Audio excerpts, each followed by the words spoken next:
Hello, everybody. My name's Nina Baker, and I'm an engineering historian.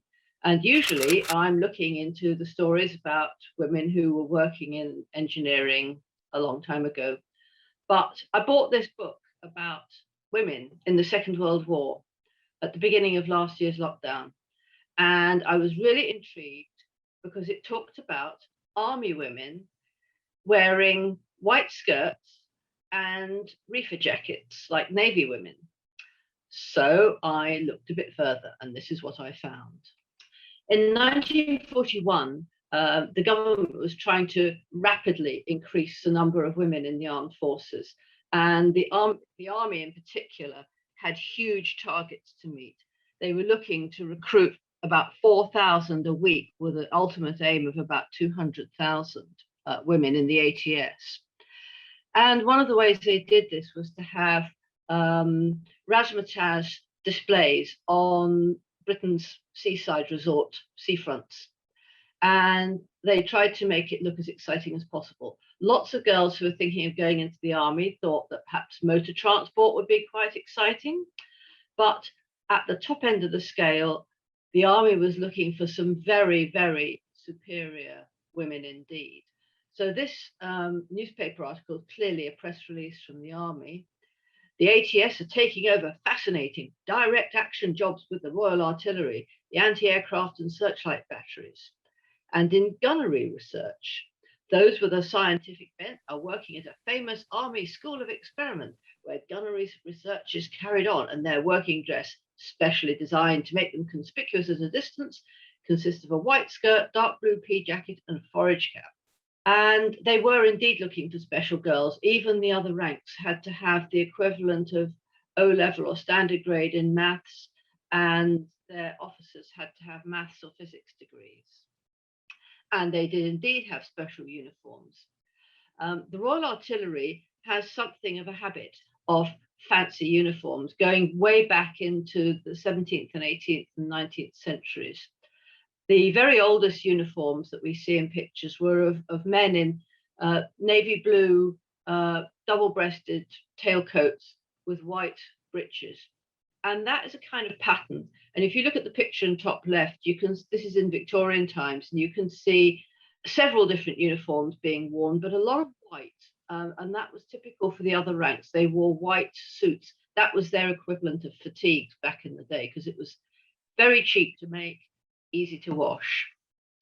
But the women come into the ATS. When they arrived at where they were going, which was a place called Shoebury-Ness, just on the mouth of the Thames estuary, just up the road from Southend-on-Sea, they would have arrived in the standard khaki ATS uniforms, but they were given the clothes you can see here. So in the bottom left, you can see some girls in white shirts and their red and blue forage caps, side caps.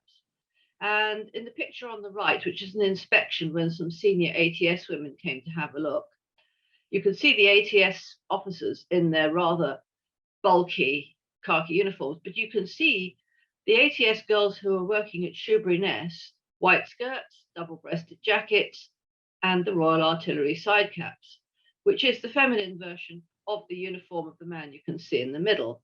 And they may not look terribly army-ish, but this is what the Royal Artillery wore on their gunnery ranges at Shoebury-Ness, and there were others as well. But Shoebury-Ness on the east coast of Britain is, even at the summertime, not the warmest of places. And a lot of the work they were doing was really basic manual work out on the beach. Shoebury-Ness is very flat, as is the whole of the area around the Thames estuary, and that's why the gunnery ranges are there, because if you fired a shell out to sea at low tide, it would land on these very, very, very long, flat sand beaches that went out for miles at low tide. And the girls would be driven out on these carts by a team of 6 horses, and they were out there to watch where the shells fell and to go and retrieve them all. So for that, you can imagine they're wearing their warmest double-breasted jackets, and they've got waders on. So not such a romantic uniform, but very practical. So this was the most basic form of the support that they were giving to the Royal Artillery at these gunnery ranges. And the purpose of the range was really to test new weapons, new artillery weapons on the whole, and also to test new ammunition. So manufacturers would send them the guns, send them the ammunition to test at these test ranges. And that's what these women were helping to do. But there was also more technical work. However, it was also, considering we're talking about the Second World War, pretty primitive stuff. What they were using was something called the Bashforth Chronograph, which was invented in the late 19th century by the Reverend Bashforth, who, although he was a reverend, spent most of his life working out better ways to fire guns for the Royal Artillery. And he designed this thing in the drawing on the right, which is his chronograph. So it's a kind of clock, and it's got a rotating cylinder of paper with a pen that moved up and down on it. And the pen was connected to a system of electric wires that went out to screens which stretched right across the Shoeburyness sands. And in the engraving, you can see top left, there is an early version of that. You can see the wires going out from left to right and squares at intervals, and those are the screens. And every time a shell went through a screen, it broke a wire in the screen and it sent a signal back to the chronograph and made a little mark on the paper. And the ATS women were supporting this entire process. They were loading the guns, they were firing the guns, and they were dealing with the screens. And you can see these high frameworks with the screens in front of the gun and another one further away. And after each trial shot, they would have to take the screens down, replace the wires, ready for the next test. And this is one of the few examples until modern times of women actually firing artillery as part of their job. Now, they weren't firing it at the enemy, admittedly, but they were loading and firing artillery guns at Shoeburyness. And this is where the signals came back to. This is the signal room at Shoeburyness. And you can see it really even doesn't look like what we might think of as old-fashioned World War II equipment. This really has all the air of Victorian equipment. It's brass, it's mahogany, it's shiny, but it is both electrical and mechanical. And that's what they were still using come the Second World War.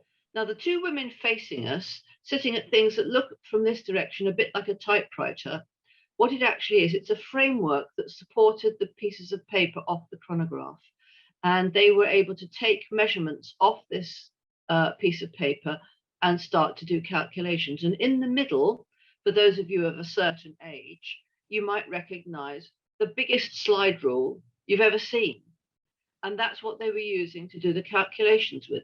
Before the days of mechanical calculators, let alone electronic calculators or computers, the slide rule was the thing that everybody did mathematical calculations on. And that's what these girls were using to work out how far the shot went, how much it deviated from where it was supposed to be, how long it took, and all that.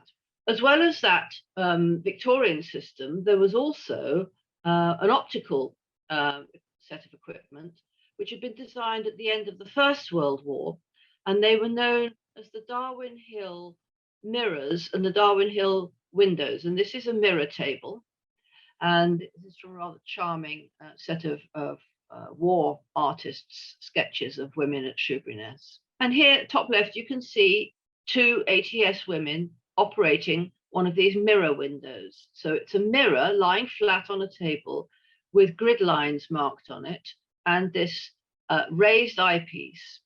There would have been two women at this table and then another table about a mile away with another two women doing the same thing. And each team of the two teams of two were marking with special slow drying ink as they followed the shell or whatever was being fired in the air. They would follow it in the mirror of what they could see it reflected from the sky, and they would draw on that, and then the marks would be taken off with a special absorbent paper later. The women on the right, that's called a window proof test, and they were doing almost identical, but that they were really measuring how high things went. So again, they looked through the little eyepiece, and they marked with the same slow drying ink on their clear pieces of glass, not mirrors this time, but this also had lines fixed on it, drawn on it, so that they could gauge where the projectile was actually going. So this special absorbent paper would absorb the red ink marks off the mirror or the window and be taken back to a building to do the calculations. And the bottom right-hand picture is a sketch of what those lines on the glass or the mirror would have looked like. And the top picture is basically the geometric calculation diagram for what they were going to do to work out the position of the shell at different points in its horizontal and vertical dimensions. So it was basic geometry, but an awful lot of it, and they had to be absolutely accurate in what they were doing. There aren't all that many records of women using the mirror and the window position finders, but this woman, Joyce Owens, recorded her recollections of being in one of these teams in the ATS at Shoeburyness, and it's on YouTube. You can find her, and this is the top right. The picture on the right includes her, and she's fourth from the left, sort of just in front of the horse, but with spectacles on. Most people's recollections and autobiographies and so on from the war talked more about the dances they went to and the people they got romantically entangled with, but she was talking about the actual work. So the women we've just been looking at were known as Experimental Assistants Gunnery, EAGs, and that was the most elite trade in the ATS. The other trade, which also required good maths, was the kinetheodolite operators, or KTOs. And a kinetheodolite is this machine on the right, which requires two people to operate it. And it's basically, it's a cine camera. It takes a film, a moving film of whatever you can see in the sky. And each girl is controlling one set of controls, one for vertical and one for horizontal, because those are the measurements they're going to be taking off afterwards. The ATS KTOs, kinetheodolite operators, were trained in every aspect of the work. They had to know how to assemble and dismantle the kinetheodolites. They had to know how to load and remove and develop the film. And they had to be able to take the data off the film and then do the calculations. And this is a somewhat posed photo from the Imperial War Museum. But this is a book, again, a really rare example of a woman who wrote her autobiography not all that long after the Second World War, when memories would have still been fresh, of her time as a kinetheodolite operator with the ATS, partly at experimental ranges like Shoeburyness and some others, and partly in the training ranges where they were training anti-aircraft gun battery crews. So you can see at the top that they're looking at a piece of film in a viewer, and at the bottom you can see she's leaning over a drawing table, because what they had to do, having got the data off the films, they had to create a graph from scratch. So they just had plain paper, no graph lines, and they had to draw all the graph lines, then do the calculations, then add all the graph points onto the page, and then draw the lines on it. And to begin with, they were doing the whole thing by hand, not even with slide rules, but with books of logarithmic tables and judging the curves of the lines by eye. So as we're in Scotland, I'm afraid I haven't managed to find anything that's in Dunfermline or even in Fife. But I did completely by chance find a letter to a newspaper at the very end of the First World War, when the man who had been the manager for the Beardmore, William Beardmore's huge engineering works, had their own ranges test ranges, and he had been the manager of the ranges. And this range was at a place called Inch Turf, which was a small quarry just outside Kirkintilloch. And Kirkintilloch is in the top left of this image that you can see from Google Maps, and the red circle is where Inch Turf ranges were. So they were started as a private range in order to keep up with the vast amount of testing and proofing that was required in the First World War, which the military test ranges at Shoebury-Ness and one or two other places simply couldn't keep up with. And a number of big armaments companies had their own private test ranges like Inch Turf. And from the very beginning, women were working there. So that this letter says, at our busiest, we employed between 30 and 40 men, women, and boys, the former doing the gun floor and heavy work of clearing the shot from the sand cells into which guns are fired, the boys at the velocity screens, you now know what a velocity screen is, and women in making up the charges in the chronograph team and in the office. So the chronograph room would have been like the one we saw at Shoebury-Ness earlier.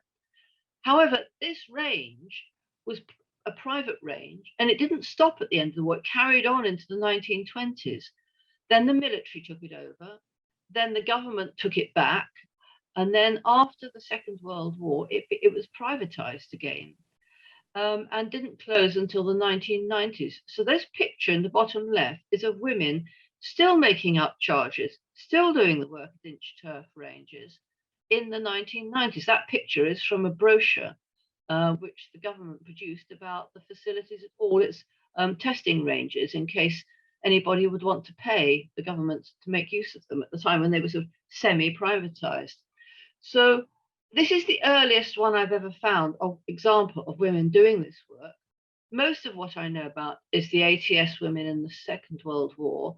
The ATS, of course, handed over to the Women's Royal Army Corps, and the work continued up into the time when computers took everything over. The women who were in the ATS, experimental assistant gunnery and kinetheodolite operator trades, knew that they were the elite. And most of them who've recorded their experiences say how privileged they felt to have been selected to do this very important work. And they said it was even a lot of fun. So I'm always interested to hear of any unusual stories about women who worked in engineering before about 1960, say. I have a blog, which is called Women Engineers Site at WordPress, and you can contact me through that. Thank you very much.